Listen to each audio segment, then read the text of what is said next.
कहानी की शुरुआत होती है एक घने जंगल को दिखाते हुए। एक आदमी पागलों की तरह भाग रहा था, इस उम्मीद में कि शायद उसे इस जंगल से भाग निकलने का कोई रास्ता मिल जाए, लेकिन ये जंगल इतना घना था कि यहाँ से बाहर जाने का कोई रास्ता नहीं नजर आ रहा था। यह आदमी सूरज को देखते हुए आगे बढ़ता है, लेकिन अब सूरज भी धीरे धीरे ढल रहा था, मगर इस आदमी ने भागना नहीं छोड़ा। भागते भागते एक पॉइंट आया जहाँ एक बोर्ड पर लिखा हुआ था पॉइंट ऑफ नो रिटर्न, यानी वहाँ से कोई वापस नहीं जा सकता। साथ ही इस बोर्ड पर नंबर 108B लिखा हुआ था। ये देखकर वो और भी ज्यादा परेशान हो जाता है। धीरे धीरे अंधेरा और बढ़ने लगा और पूरे जंगल में एक अजीब सा खौफ फैल गया। तभी अचानक एकदम से सारे परिंदे उड़कर वहाँ से चले जाते हैं। इस आदमी के कई मील के सफर के बाद भी उसे पूरे जंगल में कोई भी एक जंगली जानवर नहीं दिखाई दिया। न जाने ऐसा क्या था जिसे जंगली जानवर भी डर रहे थे। डर के मारे वह आदमी और भी तेजी से भागने लगा, लेकिन कई घंटों का सफर करने के बाद वह आदमी अचानक एक जगह पर आकर रुक गया और उसके चेहरे पर मायूसी छा गई, क्योंकि उसके सामने वही 108 नंबर वाला साइन बोर्ड था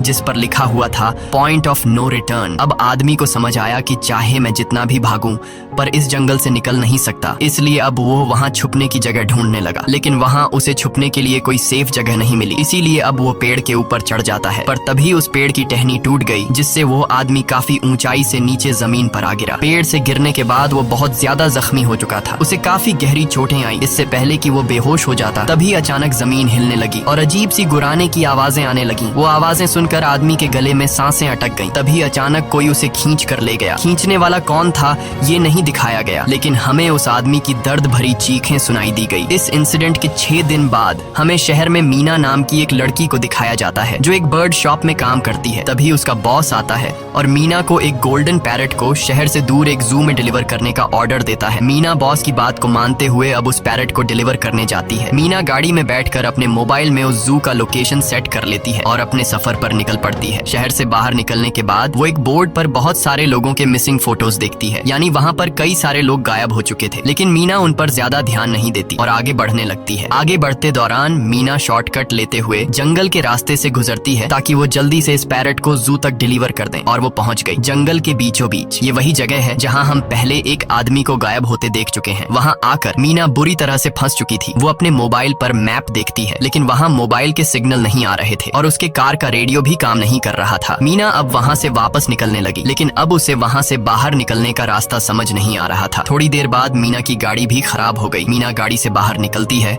और उसे सामने लगा हुआ वही पॉइंट ऑफ नो रिटर्न वाला बोर्ड दिखाई देता है। मीना को कुछ समझ नहीं आता, इसीलिए वो पैरट के पिंजरे को हाथ में लेकर आसपास मदद ढूंढने आगे चली जाती है, लेकिन वहाँ आसपास किसी भी मदद का नामो निशान तक नहीं था। उसके बाद वो वापस उस जगह पर लौट आती है जहाँ उसने अपनी गाड़ी खड़ी की थी, लेकिन वहाँ से उसकी गाड़ी गायब हो चुकी थी। ये देखकर वो बहुत ज्यादा परेशान हुई। उसे लगा कि शायद वो उस जगह पर नहीं आई है जहाँ उसकी गाड़ी खड़ी थी, बल्कि ये किसी दूसरी जगह पर आ गई है और उसकी गाड़ी कहीं दूसरी जगह में खड़ी है, क्योंकि इस जंगल का हर एक पॉइंट एक ही जैसा दिखाई दे रहा था। अब अंधेरा भी गहरा होता जा रहा था। एकदम से पहले की तरह ही सभी परिंदे इन पेड़ों से उड़ जाते हैं। मीना को अब डर लगने लगा था, क्योंकि जमीन भी जोर जोर से हिल रही थी। मीना को वहाँ आसपास किसी के होने का एहसास होता है। तभी अचानक मीना को दूर किसी का साया नजर आया। मीना भागते हुए उसके पीछे आई, पर उसे वहाँ कोई भी नहीं मिला। तभी अचानक मीना को एक बूढ़ी औरत भागते हुए दिखाई दी। मीना भी दौड़कर उसका पीछा करने लगी। वो उससे मदद मांग रही थी, लेकिन वो औरत रुकती नहीं, तेजी से भागती रहती है। एक बार फिर मीना इस बूढ़ी औरत का पीछा करती है। अचानक वो बूढ़ी औरत फिर से गायब हो गई। मीना जब उसे ढूंढते हुए और आगे बढ़ी तो उसे दूर जंगल में एक बड़ा सा कमरा दिखाई दिया। वो बूढ़ी औरत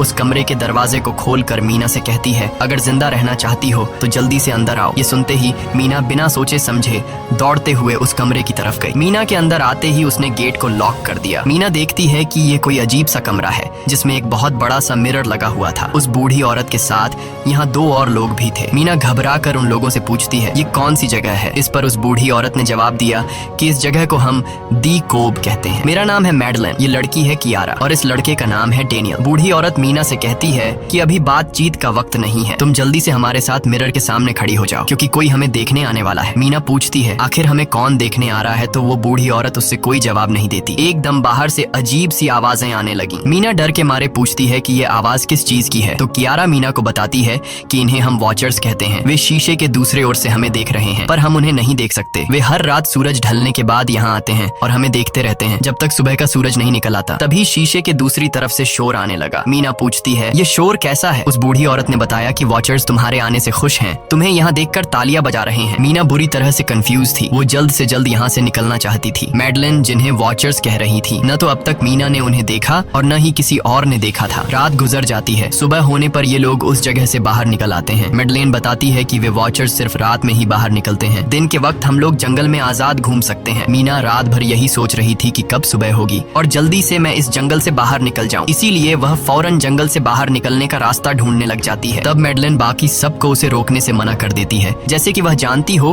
कि मीना इस जंगल से बाहर नहीं निकल सकती और वह जरूर वापस आएगी। बस मीना को जाते हुए मैडलिन बताती है कि तुम्हारा यह फैसला अच्छा नहीं है। इस जंगल से बाहर निकलने का कोई रास्ता नहीं है। रात होने से पहले हमें इस घर में वापस आना पड़ता है। अगर तुम लेट हो गई तो तुम अपनी जान से हाथ धो बैठोगी। मीना किसी की बात नहीं सुनती और अपने पैरट को लेते हुए तेजी से आगे बढ़ती है। थोड़ा सा आगे बढ़ने पर उसे वहीं पॉइंट ऑफ नो रिटर्न वाला साइन दिखाई देता है। उसे देखकर वो घबरा तो गई, लेकिन उसने हिम्मत नहीं हारी और सूरज को देखकर सूरज की डायरेक्शन में आगे बढ़ती रही, पर जंगल से निकलने में कामयाब नहीं हो सकी। आगे चलकर रास्ता ही खत्म हो गया। मीना ने देखा कि वो एक पहाड़ के टॉप पर खड़ी है, जहाँ से आगे दूर दूर तक जंगल के सिवा कुछ भी नहीं था। इसीलिए वो मायूस होकर नीचे बैठ जाती है। तभी अचानक उसके कंधे पर किसी ने हाथ रखा। वो डर गई और जब उसने पीछे मुड़कर देखा तो वो बूढ़ी औरत मैडलिन थी। यहाँ मैडलिन उसे हौसला देती है और कहती है कि सिर्फ तुम ही नहीं जिसने यहाँ से निकलने की कोशिश की और हार गई। हम भी तुम्हारी तरह ही हार कर यहाँ रुके हैं। यहाँ से बाहर निकलने का कोई रास्ता नहीं। चलो मैं तुम्हें कुछ दिखाती हूँ। मैडलिन मीना को जंगल की तरफ लेकर जाती है। मैडलिन मीना से कहती है, ये जंगल एक शिकारी है और हम सब उसका शिकार। अगर जिंदा रहना चाहती हो तो हमारे साथ ही रहो। मैडलिन उसे पॉइंट ऑफ नो रिटर्न वाले काफी सारे साइन बोर्ड दिखाती है, जो कि जंगल के चारों तरफ गोल घेरे में लगे थे और उनके बीच में था उनका कमरा। मैडलिन बताती है कि ये हमारे घर से आधे दिन के फासले पर लगे हैं। अगर इसे आगे गई तो वापस लौटना मुश्किल हो जाएगा, इसलिए कभी भी यह तुम्हें नजर आए तो तुम इन्हें इग्नोर मत करना। मीना पूछती है, ये सब किसने बनाया? तो वो जवाब देती है, ये एक प्रोफेसर ने बनाया है, लेकिन अब तक उसे किसी ने देखा नहीं है। अब रात हो जाती है। ये लोग वापस उस घर के अंदर आ जाते हैं। हर रात वॉचर्स उन्हें देखने के लिए आते थे। आज कियारा नामी लड़की उनके सामने डांस करती है और कहती है ये सब उन्हें पसंद है। ऐसा नहीं था कि इन चारों को हर रात वॉचर्स के सामने खड़ा ही रहना पड़ता था। ये लोग जो चाहते वह कर सकते थे, बस ये लोग उनकी तरफ अपनी कमर नहीं कर सकते थे। ऐसा करने पर वो लोग बहुत ज्यादा गुस्सा हो जाते थे। रात में तो उन्हें सिर्फ वॉचर्स का मसला था, लेकिन दिन में भी उन्हें बहुत मुश्किलों का सामना करना पड़ता था। ये लोग जंगल से हर रोज अपना पेट भरने के लिए कुछ न कुछ शिकार करके लाते थे, जिससे उनका गुजारा हो जाता। अगले दिन कियारा और मीना दोनों जंगल में शिकार करने जाती हैं। मीना कियारा से पूछती है कि आखिर ये वॉचर्स चाहते क्या हैं? कियारा बताती है, मुझे भी कुछ खास नहीं पता, लेकिन मैडलाइन कहती है कि ये वॉचर्स हमें देखते हैं, हमें ऑब्जर्व करते हैं, लेकिन अगर हमने वॉचर्स को देखा तो हम पागल हो जाएंगे, क्योंकि वॉचर्स बहुत ही खूंखार दिखते हैं। कियारा अब उसे एक गड्ढा दिखाती है और कहती है, ऐसे बहुत से गड्ढे इस जंगल में मौजूद हैं। दिन के वक्त सारे के सारे वॉचर्स उन गड्ढों में रहते हैं और रात में वो यहाँ से बाहर निकल आते। दिन के वक्त ये लोग इसलिए बाहर नहीं आ सकते क्योंकि सूरज की रोशनी उनकी स्किन जलाती है। कियारा मीना को बताती है कि वो 5 महीने पहले अपने पति के साथ इस जंगल में आई थी और तब से वो दोनों यहाँ फंसे हुए थे, पर आज से 6 दिन पहले मेरा पति जंगल में रास्ता ढूंढने निकला है। मुझे उम्मीद है कि वो जरूर वापस आएगा और हम सबको यहाँ से सेफली ले जाएगा। यहाँ हमें मालूम होता है कि असल में कियारा का हस्बैंड वही आदमी था जिससे हमने मूवी के स्टार्ट में देखा था, जिसे कोई यहाँ से खींच कर ले गया और अब वो मारा जा चुका है। इस तरह से बातें करते हुए ये दोनों कमरे के पास वापस लौट आए। यहाँ मैडलिन ने मीना को 3 रूल समझाती है जिंदा रहने के लिए। सबसे पहला ये कि वो रात के वक्त घर का दरवाजा नहीं खोलेगी। दूसरा, रात में वो आईने की तरफ अपनी कमर नहीं करेगी। और तीसरा ये कि दिन के वक्त वो उन गड्ढों के पास नहीं जाएगी और जितना हो सके रोशनी में रहेगी। जब तक तुम इन रूल्स को फॉलो करोगी तब तक तुम जिंदा रहोगी। लेकिन मीना को मैडलाइन की बातों पर बिल्कुल भी भरोसा नहीं होता। अब उस रात मीना इन वॉचर्स के बारे में जानना चाहती थी, इसीलिए वो शीशे के साथ कान लगाकर आवाजें सुनने की कोशिश करती है। जब उसे कुछ सुनाई नहीं देता तो मीना को मैडलिन की बताई गई वॉचर्स की बातें फेक लगने लगती हैं। इसलिए वह रूल्स को तोड़ते हुए अपनी कमर को शीशे की तरफ करके सो जाती है और ऐसा करने पर इन वॉचर्स को गुस्सा चढ़ जाता है। वो लोग जोर जोर से उस शीशे को मारने लग जाते हैं। शोर से मैडलाइन भी उठ जाती है और वह जल्दी से मीना को शीशे की तरफ खड़े रहने को कहती है और तब जाकर वो वॉचर्स का गुस्सा शांत होता है। यानी जब इंसान वॉचर्स को अपनी पीठ दिखाते हैं तो वह उसे खुद की इंसल्ट मानने लगते हैं। ये रात भी गुजर जाती है और अगले दिन मीना डेनियल के साथ शिकार पर निकलती है। वो डेनियल से पूछती है, क्या आज तक तुमने किसी वॉचर को देखा है? जिस पर डेनियल ने जवाब दिया कि मैंने भी आज तक वॉचर्स को नहीं देखा और जो भी वॉचर्स को देखता है वो जिंदा नहीं बच पाता। तब मीना डेनियल को समझाती है कि मुझे लगता है कि ये सब मैडलाइन की बनाई हुई कहानियां हैं जिसके अंदर वो हमें फंसा रही है। हमें जरूर उन गड्ढों को जाकर चेक करना चाहिए, शायद हमें यहाँ से बाहर जाने का कोई रास्ता मिल जाए। डेनियल भी यहाँ रहकर बहुत ज्यादा तंग हो चुका था और वो भी किसी तरह से रास्ता ढूंढकर इस जंगल से भाग निकलना चाहता था, इसलिए वो मीना की बात मान लेता है और वो दोनों गड्ढे के पास पहुंच जाते हैं। अब मीना अपने आप को रस्सी से बांधकर इस गड्ढे के अंदर उतरती है। रस्सी का दूसरा सिरा डेनियल ने पकड़ा हुआ था ताकि अगर मीना को कुछ भी हो वो जल्दी से मीना को बाहर की तरफ खींच ले। मीना नीचे गड्ढे में पहुंच जाती है जहां उसे बहुत सारा इंसानों का सामान मिलता है। मीना उस सामान को इकट्ठा कर लेती है। ये सारा सामान उन लोगों का था जो जंगल में वॉचर्स के शिकार हो चुके थे। डेनियल रस्सी के सहारे कैमरा, साइकिल और जरूरत का सारा सामान को बाहर ले आता है। मीना अब नीचे इंतजार करती है कि डेनियल कब रस्सी नीचे फेंकेगा और मैं ऊपर चली जाऊंगी। और इससे पहले कि मीना उस गड्ढे से बाहर निकल पाती, उसे गड्ढे के अंदर किसी के आने की हलचल सुनाई देती है। मीना जल्दी से डेनियल को रस्सी नीचे फेंकने की आवाज देने लगती है, लेकिन तभी मीना को पकड़ने के लिए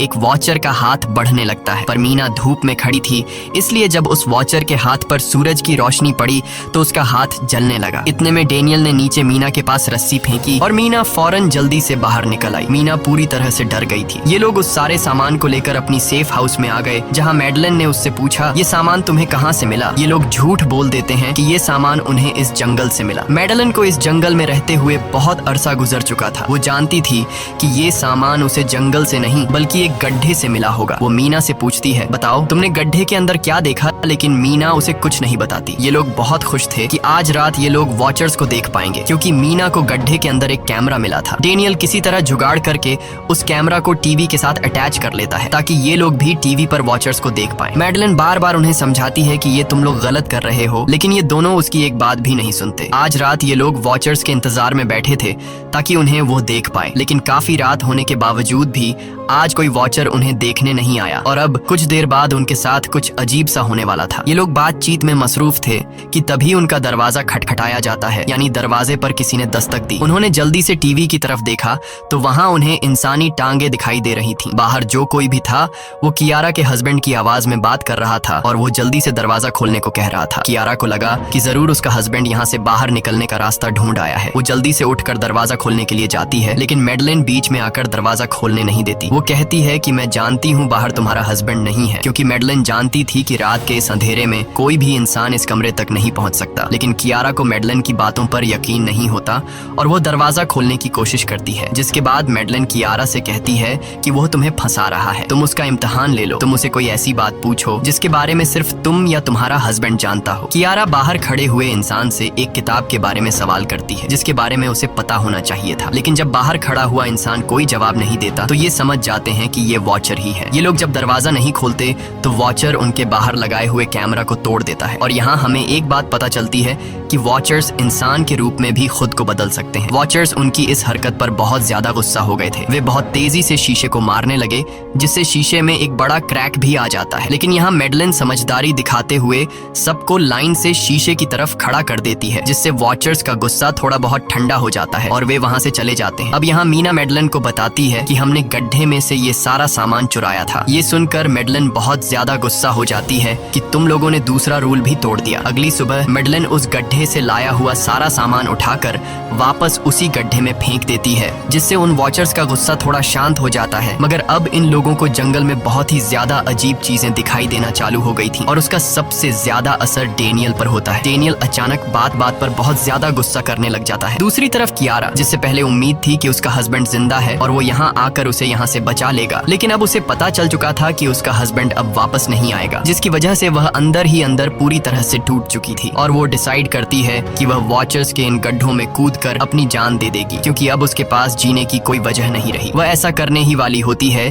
कि मीना आकर उसे बचा लेती है। इसी बीच हम देखते हैं कि डेनियल मैडलिन की तरफ अजीब तरह से देख रहा होता है और वह गुस्से में आकर मैडलिन को पेड़ के साथ बांध लेता है। डेनियल ने कहा कि अब मैं इस बुढ़िया के कोई रूल्स नहीं मानूंगा, अब यहाँ सिर्फ मेरी बात मानी जाएगी। अब रात होने वाली थी, इसलिए डेनियल कमरे की तरफ भागा और कियारा भी उसके पीछे भागी, लेकिन मीना मैडलिन के पास आई और उसकी रस्सियां खोलने लगी। दूसरी तरफ डेनियल ने कियारा को लेकर कमरे का दरवाजा अंदर से बंद कर दिया और मीना और मैडलिन को बाहर वॉचर्स के लिए छोड़ दिया। मीना और मैडलिन डेनियल से दरवाजा खोलने के लिए गिड़गिड़ाते रहे। डेनियल से रिक्वेस्ट करते हैं कि प्लीज दरवाजा खोल दो, लेकिन डेनियल ने दरवाजा नहीं खोला। अब बाहर चारों तरफ अंधेरा छा गया और वॉचर्स के आने का टाइम हो गया, इसलिए अब मजबूरन उन्हें अपनी जान बचाने के लिए एक एक घने पेड़ के नीचे रहकर छिपना पड़ा। थोड़ी देर बाद उन्हें वॉचर्स की गुराने की आवाजें आने लगी। इस टाइम मीना और मैडलन के साथ हमें भी उन वॉचर्स की एक झलक दिखाई जाती है। ये लोग लंबे पतले और खतरनाक थे। सब अपने अपने गड्ढों से निकलकर इंसानों को देखने के लिए उस सेफ रूम तक पहुंचते हैं और जब ये लोग देखते हैं कि मीना और मैडलन वहाँ नहीं है तो वो उनको खाने के लिए जंगल में ढूंढने लग जाते हैं। और जब ये वॉचर्स दूर जाते हैं तो मौके का फायदा उठाते हुए ये दोनों फिर से सेफ रूम तक आ जाते हैं और डैनियल से रो रो कर दरवाजा खोलने को कहते हैं। इस बार डैनियल के दिल में रहम जाग जाता है और वो उनके लिए दरवाजा खोल लेता है। अब अंदर जाने के बाद पहले तो मैडलन डैनियल पर गुस्सा करती है और फिर इन सबको शीशे के सामने खड़ा करके वॉचर्स के बारे में कुछ बातें बताती है। मैडलन ने कहा कि अब तक हम बहुत से रूल्स तोड़ चुके हैं, इसलिए मुझे नहीं लगता कि इस बार वॉचर्स हमें माफ करेंगे। मैं तुम लोगों को वॉचर्स के बारे में कुछ सच्चाई बताना चाहती हूँ। दरअसल मैं जब यहाँ पहली बार आई थी तो मैंने कुछ ऐसा देखा जिससे मेरे होश उड़ गए। मैंने अपना ही एक डुप्लीकेट देखा। असल में वो एक वॉचर था जो मेरा रूप लेने की कोशिश कर रहा था। हालांकि उसकी आंखें और बाल बिल्कुल परफेक्ट नहीं थे। मीना ने पूछा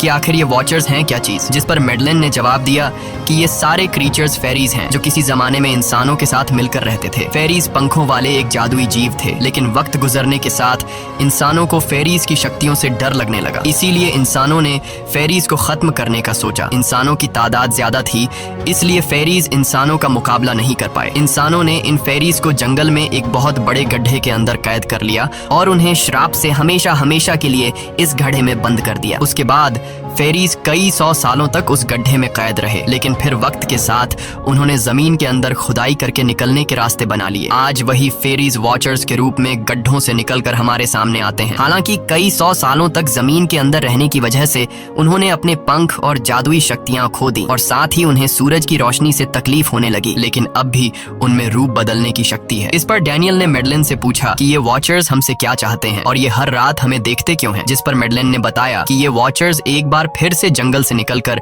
इंसानों के बीच रहना चाहते हैं, लेकिन अपने असली रूप में ये इंसानों के बीच नहीं रह सकते। इसीलिए उन्होंने हमें यहाँ रखा हुआ है ताकि हमें देखकर हमारा रूप ले सकें और हमसे आज के दौर के तौर तरीके सीखकर इंसानों के बीच रह सकें। मैडलन ये सब बातें बता ही रही थी कि अचानक सभी वॉचर्स वापस लौट आए और जब वॉचर्स को पता चलता है कि मैडलन और मीना वापस अपने कमरे में आ गए हैं तो वो सब गुस्से से भड़क उठे और दरवाजा तोड़ने की कोशिश करने लगे। इन चारों ने टेबल को खींचकर दरवाजे के सामने रख दिया ताकि दरवाजा वॉचर्स तोड़ न सके, लेकिन वॉचर्स की ताकत काफी ज्यादा थी और इन चारों को पता चल चुका था कि जल्द ही वॉचर्स अंदर आ जाएंगे और उन्हें मौत अपनी आंखों के सामने दिखाई दे रही थी। तभी उन्होंने देखा कि टेबल को घसीटकर दरवाजे तक ले जाने की वजह से कारपेट पलट गई है। जब उन्होंने कारपेट हटाया तो उन्हें नीचे एक बड़ा लोहे का गेट नजर आया। उन्होंने जल्दी से गेट खोला तो उन्हें पता लगा कि नीचे एक बहुत बड़ा बंकर है। ये लोग जल्दी से उस बंकर के अंदर घुस गए और ऊपर से लोहे का गेट बंद कर दिया। ये लोग इस बात को लेकर परेशान थे कि ये बंकर यहाँ पर मौजूद था और इन लोगों को पता भी नहीं चला। इस बंकर के नीचे बहुत फैसिलिटीज थी, हजारों दिन का खाना, एक कंप्यूटर और भी बहुत सारा जरूरत का सामान रखा था। मीना जानना चाहती थी कि आखिर ये जगह किसने बनाई, इसीलिए वो उस कंप्यूटर को ऑन कर लेती है। उस कंप्यूटर में बहुत सारा डेटा सेफ था जिसे खोलने पर उन्हें पता चलता है कि ये सारी जगह प्रोफेसर मार्टिन ने बनाई थी। असल में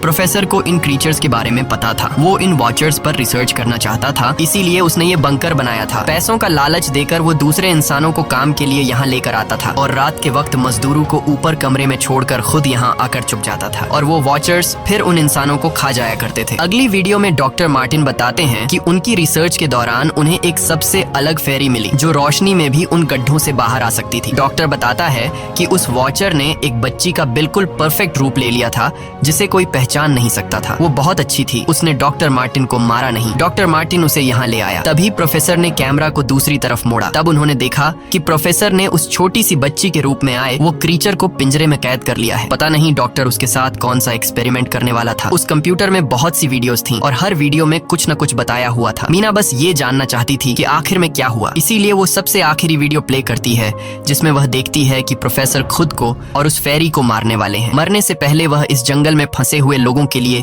यहाँ से निकलने का रास्ता बता देता है और कहता है कि शाम में जिस डायरेक्शन में परिंदे भागते हैं उस डायरेक्शन में भागने से वे लोग इस जंगल से निकल सकते हैं। उसने इस रिकॉर्डिंग मैसेज में कहा था कि अगर कोई इस जंगल से निकलने में कामयाब हो गया तो यूनिवर्सिटी में जाकर मेरी सारी रिसर्च तबाह कर देना। मैंने यहाँ आकर बहुत बड़ी गलती कर दी। उसके बाद प्रोफेसर ऊपर चले गए और फिर 2 गोलियों की आवाज आई, जिससे उन्हें समझ आया कि प्रोफेसर ने पहले उस फेरी को मारा और फिर खुद को गोली मार दी। आज रात ये चारों बहुत खुश थे क्योंकि उन्हें इस जंगल से जान छुड़ाने का रास्ता मिल गया था। अगली सुबह सभी लोग अब बंकर से बाहर निकलते हैं तो देखते हैं कि उनका सेफ हाउस उन वॉचर्स ने पूरी तरह तबाह कर दिया है और आज के दिन उन्हें लाजमी इस जंगल से निकलना होगा, वरना ये लोग मारे जाएंगे क्योंकि रात को अब उनके पास छिपने के लिए कमरा भी नहीं बचाता। ये लोग अब यहाँ जंगल से निकलने के रास्ते में बढ़ने लगते हैं। वो परिंदे जिनके बारे में प्रोफेसर बता रहे थे वे तो शाम को उड़ने वाले थे, लेकिन उन्हें शाम होने से पहले जंगल से बाहर निकलना था। इसलिए मीना अपने पास मौजूद पैरट को आजाद कर देती है। जिस डायरेक्शन में वह उड़ता है उसी डायरेक्शन में ये लोग चलने लग जाते हैं। चलते हुए रास्ते में ही उन्हें एक कब्र मिली। मैडेलिन उस कब्र को देखकर बताती है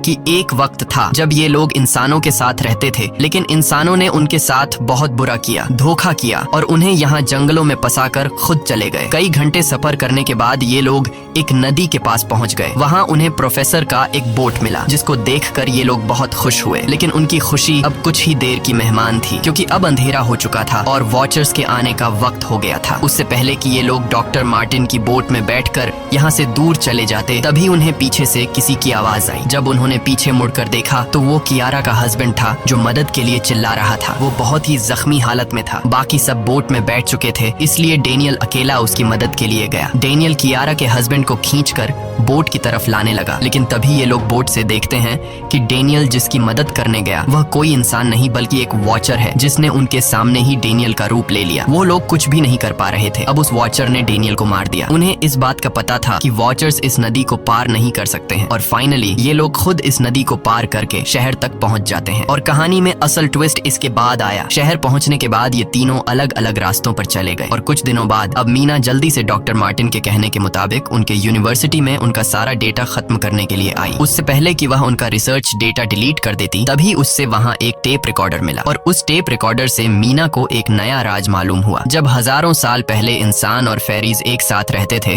तो तब उनकी शादी भी हुआ करती थी। इंसान और फेरी के मिलन से जो बच्चे पैदा होते थे उनमें इंसान और फेरी दोनों के गुण होते थे। उन्हें हाफलिंग्स कहा जाता था। उन हाफलिंग्स में एक खासियत थी कि वे रूप बदलने में इतने माहिर होते थे कि वे किसी मरे हुए इंसान का रूप भी बदल सकते थे। प्रोफेसर का मानना था कि जब इंसानों ने फेरीज को जंगल के अंदर गढ़ों में कैद कर लिया था तब हाफलिंग इंसानों के बीच अपना रूप बदलकर चुपके से रहने लगे और वो आज भी किसी न किसी रूप में इंसानों के बीच मौजूद है। मीना जब प्रोफेसर के ऑफिस में आई और वहाँ पर जांचबीन करने लगी तो वहाँ उसके हाथ कुछ ऐसी तस्वीरें लगी जिसने उसके होश उड़ा दिए। उसने देखा कि तस्वीर में जो प्रोफेसर के साथ लेडी खड़ी है वो कोई और नहीं बल्कि मैडेलिन है और असल में मैडेलिन प्रोफेसर की वाइफ है। वो कंफ्यूज हो जाती है कि मैडेलिन ने उसे यह बातें क्यों नहीं बताई। इस भारी कंफ्यूजन को शेयर करने के लिए वो कियारा के पास आती है और उसे बताती है कि जिस मैडेलिन से हम जंगल में मिले थे वो असल में प्रोफेसर मार्टिन की वाइफ है, लेकिन उसने हमें यह सच्चाई इसलिए नहीं बताई क्योंकि वो खुद एक इंसान नहीं बल्कि एक रूप बदलने वाली फेरी थी। मैंने जब रिसर्च किया तो मुझे पता चला कि काफी साल पहले प्रोफेसर की वाइफ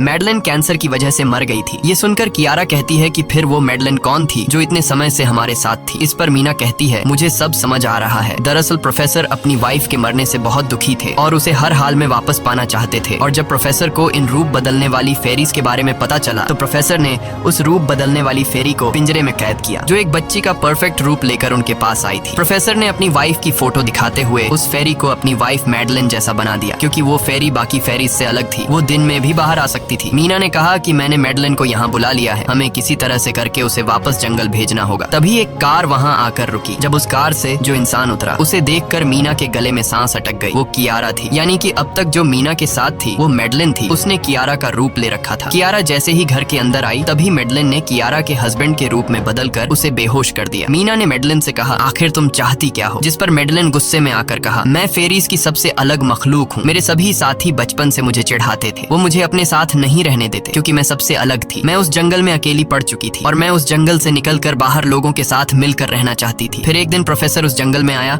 उसने मुझे पिंजरे में कैद कर लिया। उसने मुझसे कहा कि अगर मैं उसकी वाइफ का रूप ले लूं तो वह मुझे जंगल जंगल से बाहर ले जाएगा। मैंने उसकी बात मान ली। प्रोफेसर ने मुझे मेडलिन की सारी बातें सिखाई और बाद में उस धोखेबाज प्रोफेसर ने मुझे मारने की कोशिश की, लेकिन उससे पहले कि वो मुझे मार पाता मैंने उसे ही मार डाला। तुम इंसान कभी भी भरोसे के लायक नहीं थे और न ही रहोगे। अब तुम भी मेरी सच्चाई जान चुकी हो, इसलिए तुम्हें भी मरना होगा और तुम्हें मारने के बाद मैं तुम्हारे रूप में इंसानों के बीच रहूंगी। यह कहकर मेडलिन ने मीना का रूप ले लिया और उसका गला दबाकर उसे मारने लगी। तब मीना ने मेडलिन से कहा कि क्या प्रोफेसर ने तुमसे यह नहीं कहा कि तुम क्यों दिन में निकल सकती हो? असल में तुम हाइब्रिड हो, आधी इंसान और आधी फेरी, इसीलिए तुम इंसानों और फेरीज के बीच रह सकती हो। मुझे पता है कि दुनिया में अकेला रहना कैसा होता है, लेकिन तुम अकेली हाफलिंग नहीं हो। तुम्हारे जैसे और भी हाफलिंग्स हैं जो किसी न किसी रूप में इंसानों के बीच रह रहे हैं। इस सच्चाई का पता चलते ही मेडलिन का शरीर अचानक अपने असली रूप में आने लगा। देखते ही देखते उसके पंख निकल आए, जिसके बाद वो मीना को यहीं पर छोड़कर यहाँ से उड़ जाती है। इसके बाद कुछ हफ्तों के बाद का सीन दिखाया जाता है, जहाँ मीना अपनी सिस्टर के साथ रहने लगी है। उसने अपनी सिस्टर को बताया